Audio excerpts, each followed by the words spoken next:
ओम शांति। 12/2/2026 के महावाक्य हैं। मीठे बच्चे, यह कयामत का समय है। रावण ने सबको कब्र दाखिल कर दिया है। बाप आए हैं अमृत वर्षा कर साथ ले जाने। प्रश्न है, शिव बाबा को भोला भंडारी भी कहा जाता है, क्यों? उत्तर है, क्योंकि शिव भोलानाथ जब आते हैं तो गणिकाओं, अहिल्याओं, कुब्जाओं का भी कल्याण कर उन्हें विश्व का मालिक बना देते हैं। आते भी देखो पतित दुनिया और पतित शरीर में है, तो भोला हुआ ना।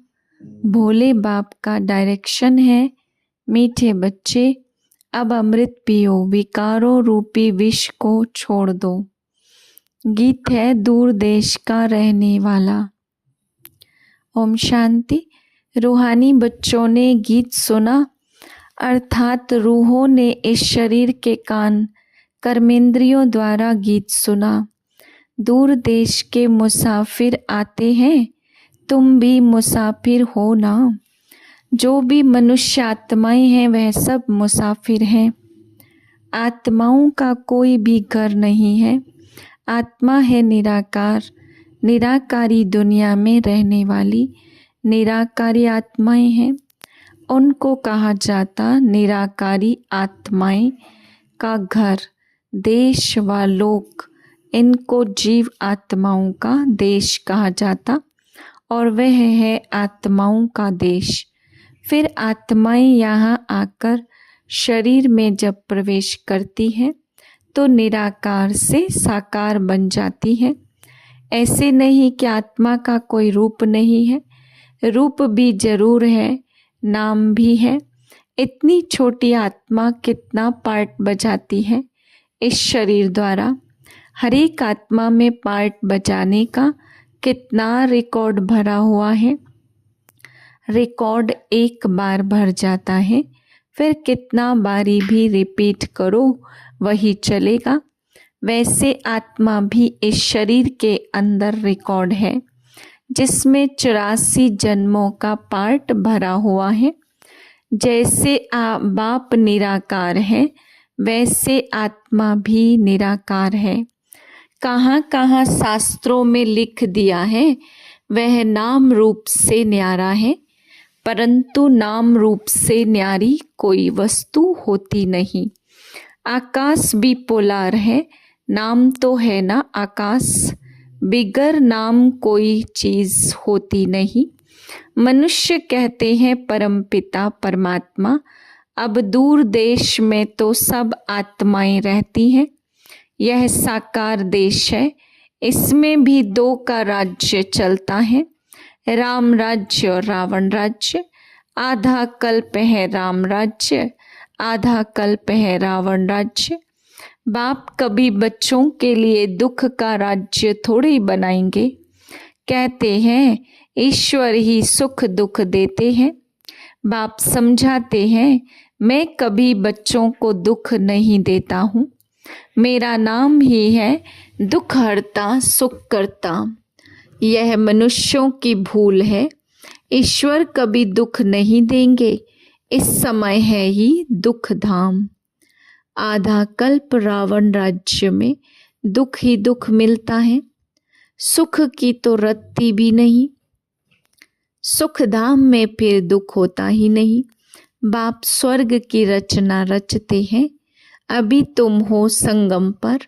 इनको नई दुनिया तो कोई भी नहीं कहेंगे। नई दुनिया का नाम ही है सतयुग, वही फिर पुरानी होती है तो उनको कलयुग कहा जाता। नई चीज अच्छी और पुरानी चीज खराब दिखाई देती है तो पुरानी चीज को खल्लास किया जाता है। मनुष्य विष को ही सुख समझते हैं। गाया भी जाता है अमृत छोड़ विष काहे को खाए।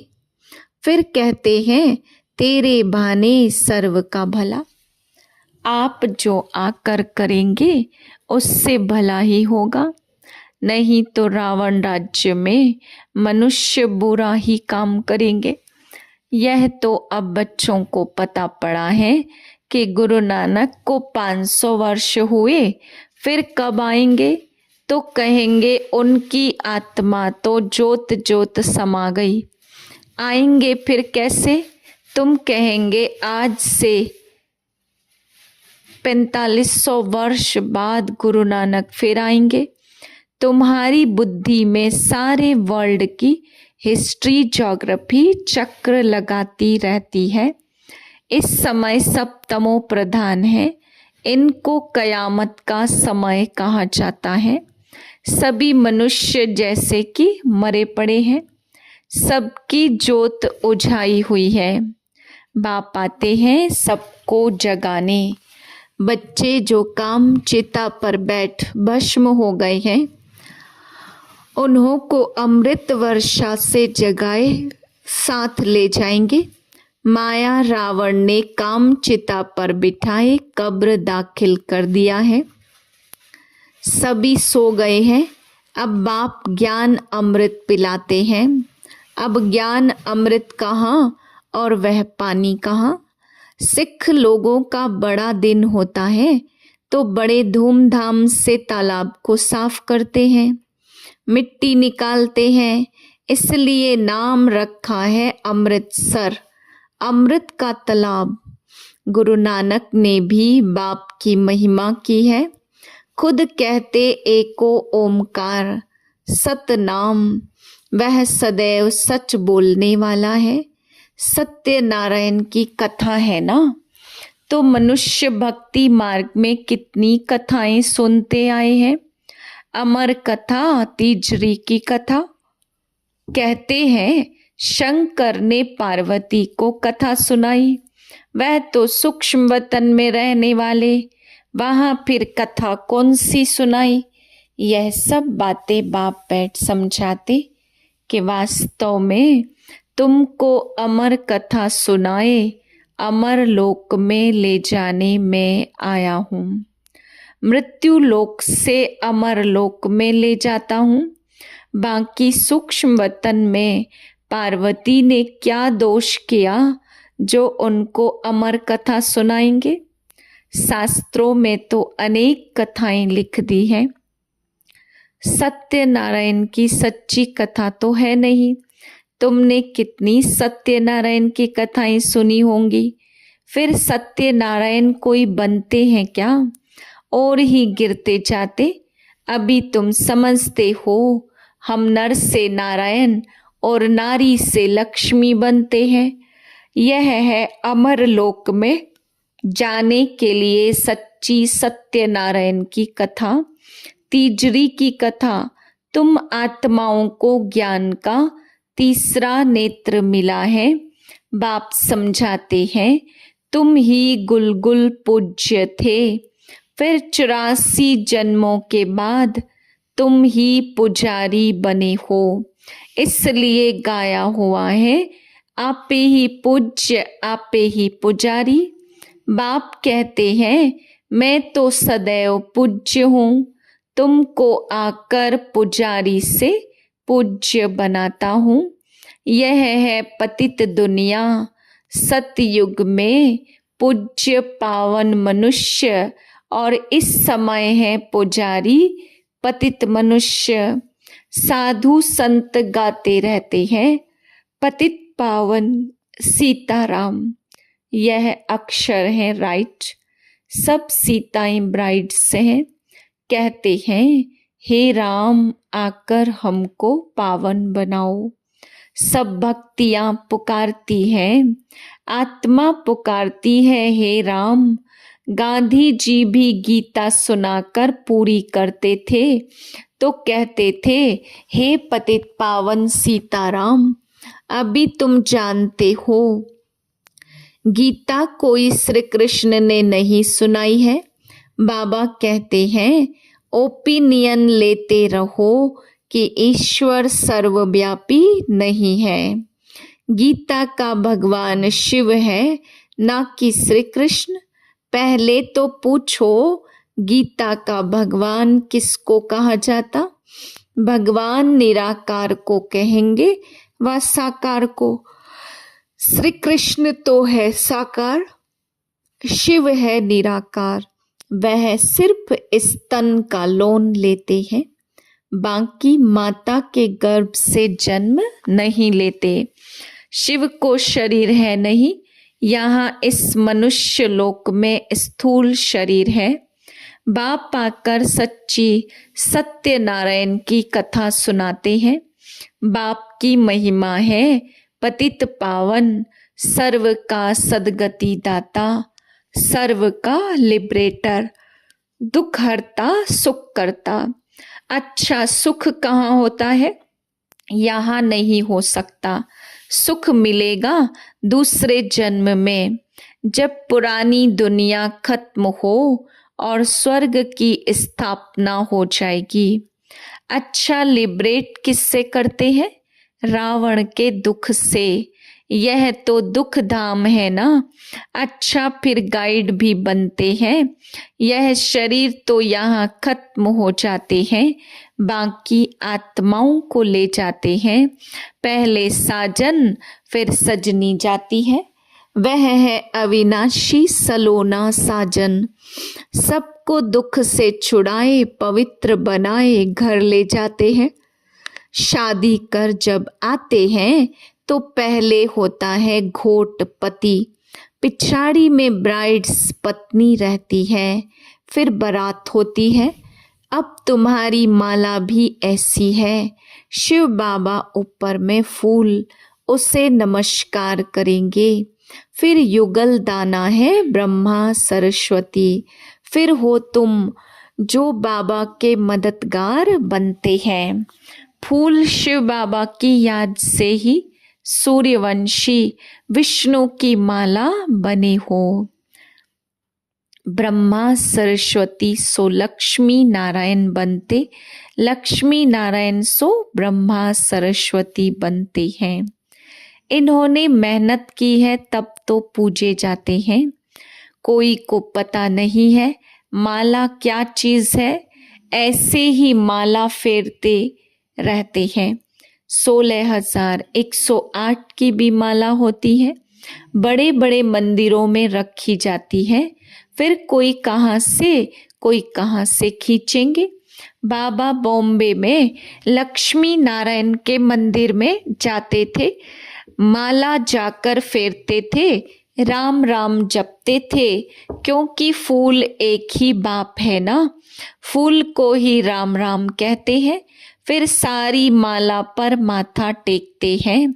ज्ञान तो कुछ भी नहीं, पादरी भी हाथ में माला फेरते रहते। पूछो किसकी माला फेरते हो, उनको तो पता नहीं है। कह देंगे क्राइस्ट की याद में फेरते हैं।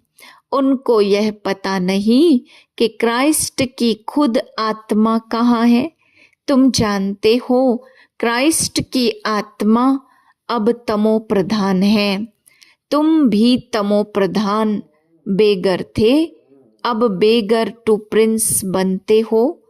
भारत प्रिंस था, अभी बेगर है, फिर प्रिंस बनते हैं।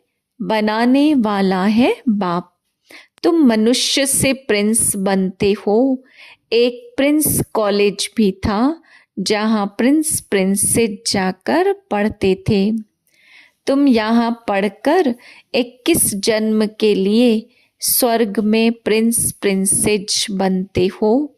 यह श्री कृष्ण प्रिंस है ना, उनके 84 जन्मों की कहानी लिखी हुई है। मनुष्य क्या जाने, यह बातें सिर्फ तुम जानते हो। भगवानोवाच, वह सबका फादर है। तुम गॉड फादर से सुनते हो, जो स्वर्ग की स्थापना करते हैं। उसे कहा ही जाता सचखंड, यह है झूठ खंड। सचखंड तो बाप स्थापन करेंगे और झूठ खंड रावण स्थापन करते हैं। रावण का रूप बनाते हैं, अर्थ कुछ भी नहीं समझते। किसको भी पता नहीं है कि आखिर इन भी रावण है कौन। जिसको मारते हैं वह जिंदा हो जाता। वास्तव में 5 विकार हैं स्त्री के और 5 विकार हैं पुरुष के। इनको कहा जाता है रावण।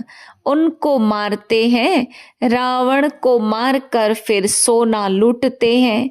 तुम बच्चे जानते हो यह है कांटों का जंगल। बॉम्बे में बबूल नाथ का भी मंदिर है। बाप आकर कांटों को फूल बनाते हैं। सब एक दो को कांटा लगाते हैं, अर्थात काम कटारी चलाते रहते हैं। इसलिए इनको कांटों का जंगल कहा जाता। सतयुग को गार्डन ऑफ अल्लाह कहा जाता। वही फ्लावर्स कांटे बनते हैं, फिर कांटों से फूल बनते हैं। अभी तुम 5 विकारों पर जीत पाते हो। इस रावण राज्य का विनाश तो होना ही है। आखिर इन बड़ी लड़ाई भी लगेगी। सच्चा सच्चा दशहरा भी होना है।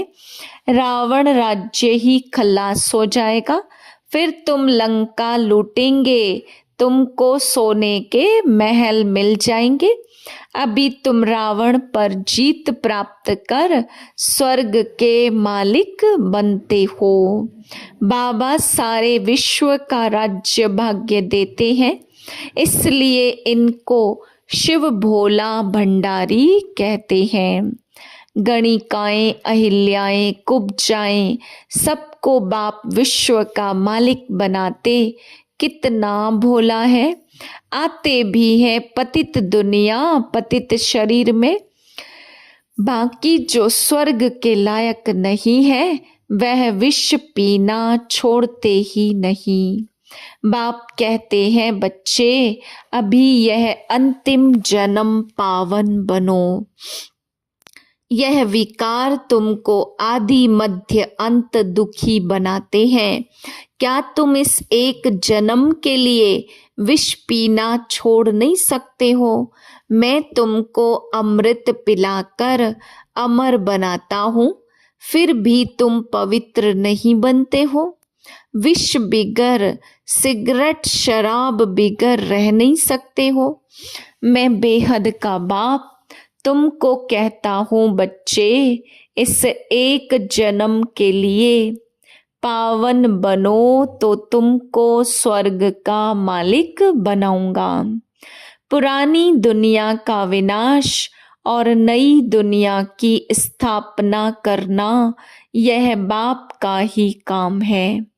बाप आया हुआ है सारी दुनिया को दुख से लिबरेट कर सुख धाम शांति धाम में ले जाने। अभी सब धर्म विनाश हो जाएंगे। एक आदि सनातन देवी देवता धर्म की फिर से स्थापना होती है। ग्रंथ में भी परमपिता परमात्मा को अकाल मूरत कहते हैं। बाप है महाकाल, कालों का काल। वह काल तो एक दो को ले जाएंगे, मैं तो सभी आत्माओं को ले जाऊंगा। इसलिए महाकाल कहते हैं बाप आकर तुम बच्चों को कितना समझदार बनाते। अच्छा, मीठे मीठे सिकिलधे बच्चों प्रति माता पिता बाप दादा का याद प्यार गुड मॉर्निंग। रूहानी बाप की रूहानी बच्चों को नमस्ते। हम रूहानी बच्चों की रूहानी बाप दादा को याद प्यार गुड मॉर्निंग, नमस्ते नमस्ते नमस्ते। ओम शांति। धारणा के लिए है पहली पॉइंट, इस अंतिम जन्म में विष को त्याग अमृत पीना और पिलाना, पावन बनना है। कांटों को फूल बनाने की सेवा करनी है। दूसरी पॉइंट है, विष्णु के गले की माला का दाना बनने के लिए बाप की याद में रहना है। पूरा पूरा मददगार बन बाप समान दुख हरता बनना है। वरदान है, अपनी अलौकिक रूहानी वृत्ति द्वारा सर्व आत्माओं पर अपना प्रभाव डालने वाले मास्टर ज्ञान सूर्य भाव। जैसे कोई आकर्षण करने वाली चीज आसपास वालों को अपनी तरफ आकर्षित करती है, सभी का अटेंशन जाता है, वैसे जब आपकी वृत्ति अलौकिक रूहानियत वाली होगी तो आपका प्रभाव अनेक आत्माओं पर स्वतः पड़ेगा। अलौकिक वृत्ति अर्थात न्यारे और प्यारेपन की स्थिति स्वतः अनेक आत्माओं को आकर्षित करती है। ऐसी अलौकिक शक्तिशाली आत्माएं मास्टर ज्ञान सूर्य बन अपना प्रकाश चारों ओर फैलाती हैं। स्लोगन है, सदा स्वमान की सीट पर स्थित रहो तो सर्व शक्तियां आपका ऑर्डर मानती रहेंगी। ये अव्यक्त इशारे एकता और विश्वास की विशेषता द्वारा सफलता संपन्न बनो। ज्ञानी बनने के साथ साथ स्नेही बनो। स्व की सेवा विश्व सेवा का आधार है। सेवा में सिर्फ 2 शब्द याद रखना, एक मैं निमित्त हूँ, दूसरा निर्माण बनना ही है। इससे एकता का वातावरण बनेगा, 1-2 के सहयोगी बनेंगे। तेरे मेरे की मान शान की टकराव की भावनाएं समाप्त हो जाएंगी। ओम शांति।